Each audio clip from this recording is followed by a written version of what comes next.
Mpendwa mtazamaji, karibu katika tafakari ya neno la Mwenyezi Mungu, Dominika ya 4 ya Pasaka au Dominika ya Miito.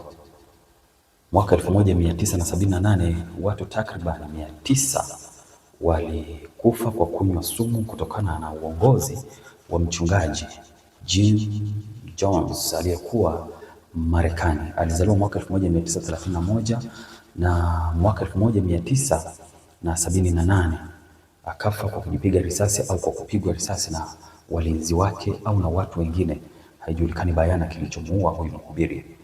Tukio hilo lilitokea baada ya mhubiri huyu kuwahubiria watu mafundisho mengi na kisha baadaye kujiita Yesu, na akawahamisha watu kutoka makazi yao wakaenda kuishi katika mji wa Johnstown. Na baada ya kuishi kule kwa muda, serikali ikataka kulifuatilia swala hilo, na alipogundua hilo akawaambia wale wafuasi wake wote, mnapaswa wote kufa kwa pamoja na kuondoka hapa duniani kwa pamoja ili kwenda mbinguni mkaishi pamoja na mimi ambaye ndiye Yesu wenu.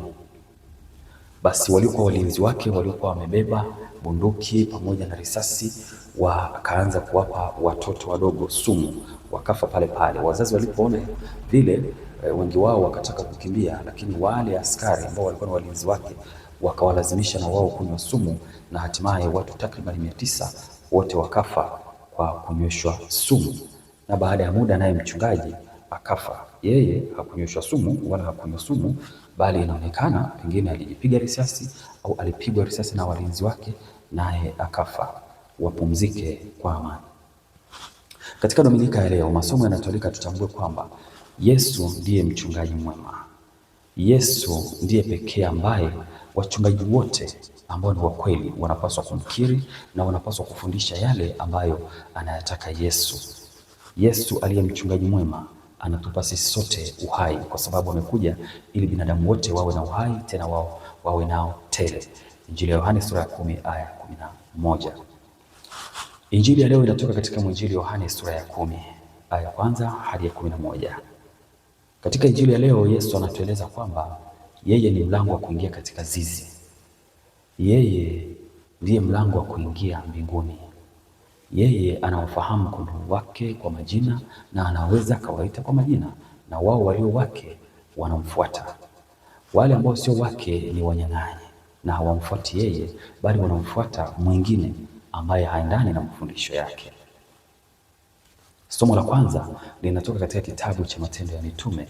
Petro katika siku ile ya Pentekoste, kitabu cha Matendo ya Mitume sura ya 2, basi aliwahubiria watu akawaambia, mkitaka kumfuata Yesu ambaye ni mchungaji mwema, hamna budi kutubu na kumpokea Roho Mtakatifu ili waweze kuokolewa wao pamoja na vizazi vyao.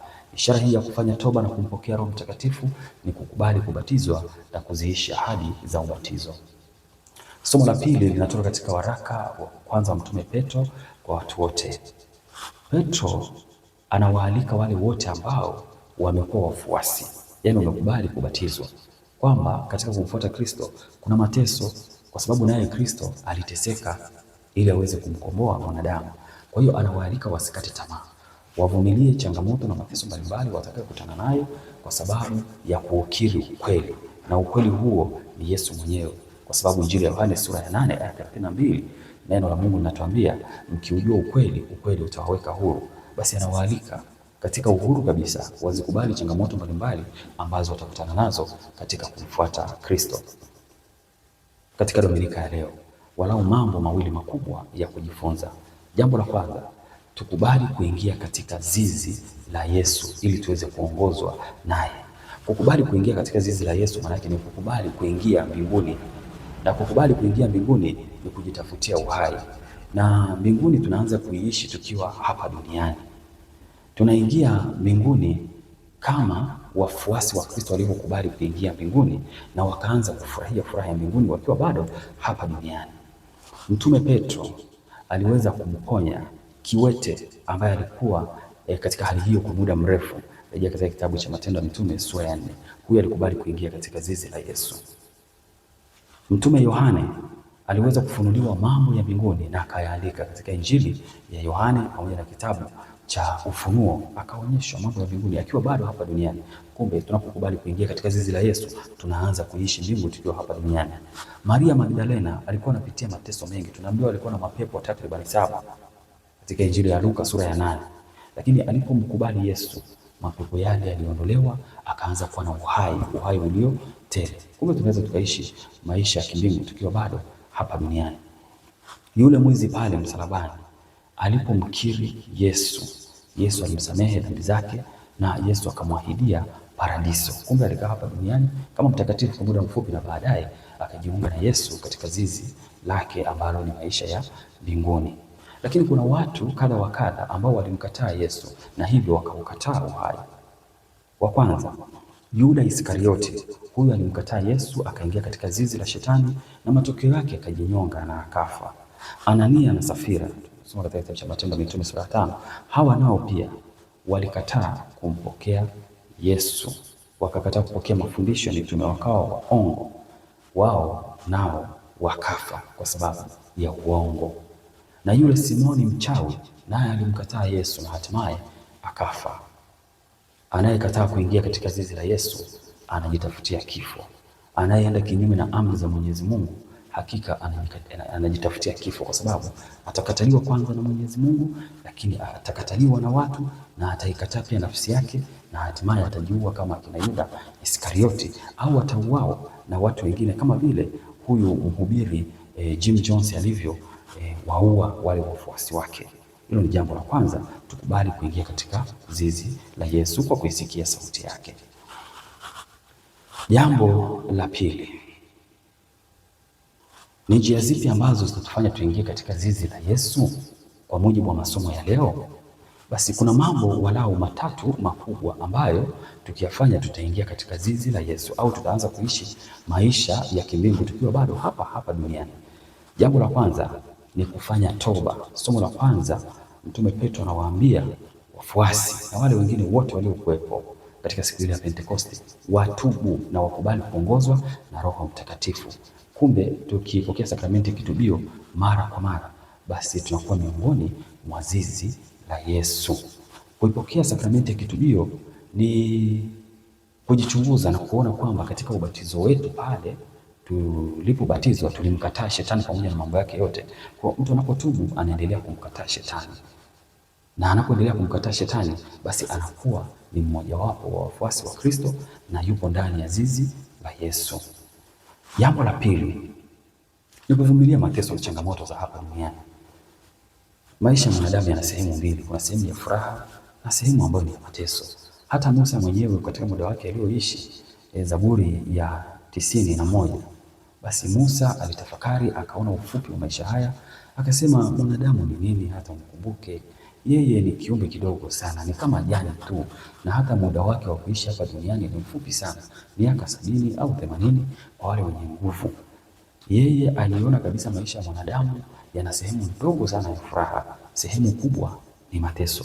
Kumbe ndugu zangu, mateso ambayo tunapata hapa duniani hatuna budi kuyavumilia na kutumia njia sahihi kuyatatua, kwa sababu ndio maisha yenyewe. Hatuwezi kwa 100% kuyakwepa mateso kabisa, yatakuwepo tu.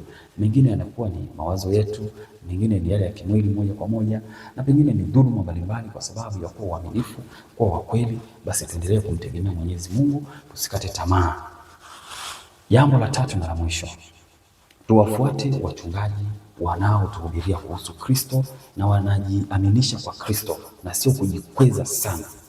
Huyu mchungaji wa Kimarekani Jim Jones alijikweza mno, hata akajiita kwamba yeye ni Kristo. Na bado katika ulimwengu huu kuna wachungaji wengi ambao wanapotenda miujiza au wanapoombea watu na wakafanikiwa pengine, basi wanajiona wao kama ndio Mungu na wanataka watu wajiaminishe kwao kwa 100% na kuwasujudia wao kana kwamba wao ni Mungu.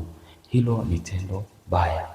Mchungaji wa kweli anajishusha na anakubali kuongozwa na Yesu Kristo kwa 100%. Hajikwezi kwa namna yoyote. Kwa yale matendo anayoyatenda anasema tu, mimi ni mtumishi nisiye na faida, nimefanya tu lile ambalo nilipaswa kufanya. Kumbe ndugu zangu, tusikate tamaa katika ulimwengu huu. Pale changamoto zinapotokea, tuendelee kuwatii na kuheshimu wale wachungaji ambao wanatuhubiria habari za Kristo. Na mchungaji ambaye anahubiri habari za Kristo ni lazima aseme kwamba maisha yana pande mbili, sehemu ya furaha na sehemu ya huzuni.